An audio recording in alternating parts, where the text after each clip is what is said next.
ગુજરાતમાં માર્ચ મહિનાની કાળઝાળ ગરમી તાજેતરમાં વધારે જ વધી છે અને ઘણા શહેરોમાં તાપમાન 39થી 40 ડિગ્રી સેલ્સિયસ પહોંચ્યું છે.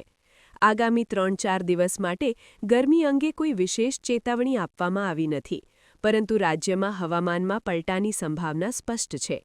આગામી દિવસોમાં ખાસ કરીને 18 અને 19 માર્ચે રાજ્યના અનેક વિસ્તારોમાં કમોસમી માવઠું પડવાની શક્યતા છે.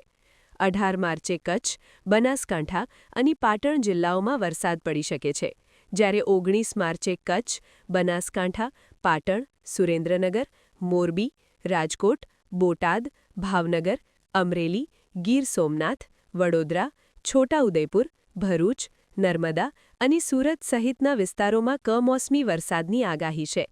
હવામાન નિષ્ણાત અંબાલાલ પટેલે જણાવ્યું કે 14થી 18 માર્ચ દરમિયાન એક મજબૂત પશ્ચિમ વિક્ષેપ ગુજરાત પર અસર કરશે, જ્યારે 16થી 22 માર્ચમાં એક મધ્યમ કક્ષાનો વિક્ષેપ રાજ્યના હવામાનમાં પલટો લાવી શકે છે. વિશેષ ધ્યાન આપવાનું એ છે કે આ સમયમાં ગરમી સાથે કરા પડવાની શક્યતા પણ રહેલી છે. આ ઉપરાંત 28 માર્ચથી એપ્રિલના આરંભ સુધી પણ પશ્ચિમ વિક્ષેપ ગુજરાત સહિત દેશના કેટલાક વિસ્તારોમાં અસરકારક રહેશે, જે હવામાનમાં વધુ પલટો લાવી શકે છે.